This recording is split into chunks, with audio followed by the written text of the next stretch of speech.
Halo, assalamualaikum warahmatullahi wabarakatuh. Kembali lagi dengan saya Windy Emang Putri. Kali ini saya akan membahas yaitu materi tentang konsep-konsep esensial dalam ilmu geografis. Nah, konsep-konsepnya itu ada 9 konsep. Nah, pertama kita harus ketahui dulu geografi itu mempelajari apa aja sih? Oke, geografi itu mempelajari hubungan timbal balik antara manusia dengan lingkungannya. Baik untuk memahami fenomena geografis, digunakan konsep esensial yang menjadi dasar analisis.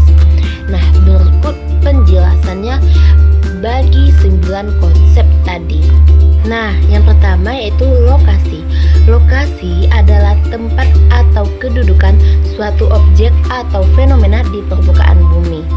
Nah, lokasi ini terbagi menjadi dua. Yang pertama lokasi absolut, yang kedua lokasi relatif. Oke, lokasi absolut adalah ditentukan dengan koordinat astronomis. Nah, atau garis lintang serta garis bujur. Contoh, Indonesia terletak pada 6 derajat lintang utara dan 11 derajat lintang selatan dan 95 derajat bintang timur dan 141 derajat bintang timur. Sedangkan lokasi relatif itu ditentukan berdasarkan letaknya terhadap objek lain. Contoh, Indonesia diapit oleh Samudra Hindia dan Samudra Pasifik. Yang kedua yaitu jarak. Jarak adalah ukuran panjang antara dua lokasi. Jarak dapat berupa yang pertama jarak absolut dan kedua jarak relatif.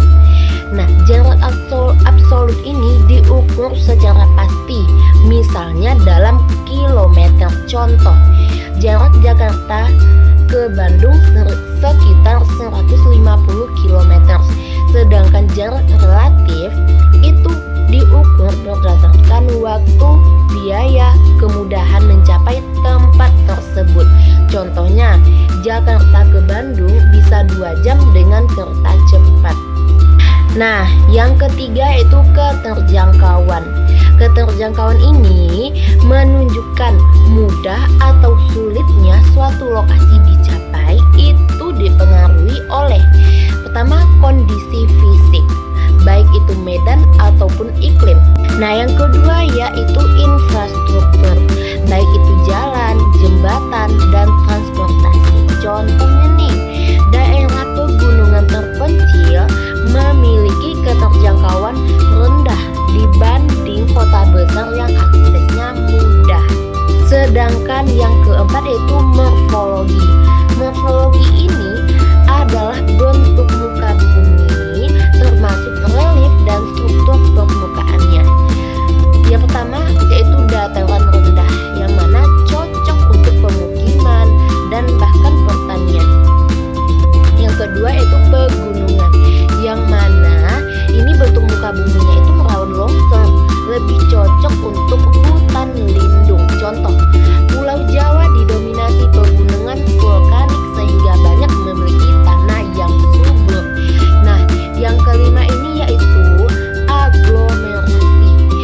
Ialah pengelompokan pemusatan penduduk, aktivitas, dan fasilitas pada suatu wilayah. Contoh, kawasan Jabodetabek sebagai pusat permukiman dalam kegiatan ekonomi.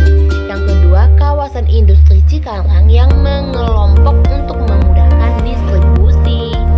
Nah, yang keenam yaitu ada nilai kegunaan. Nilai kegunaan ini manfaatnya dimiliki suatu tempat bagi manusia.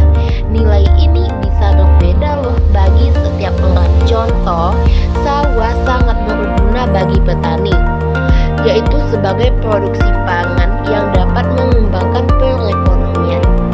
Yang kedua, pantai memiliki nilai wisata bagi turis yang berkunjung ke sana. Nah, setelah 6 kita ke 7 yaitu interaksi dan interdependensi.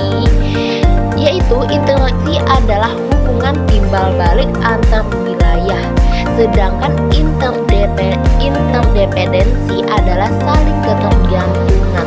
Contohnya nih, kota menghasilkan barang industri dikirim desa menghasilkan bahan pangan dikirim ke kota. Nah, jadi keduanya saling membutuhkan. Kedelapan yaitu diferensiasi area, yang mana diferensiasi area ini adalah perbedaan karakteristik suatu wilayah.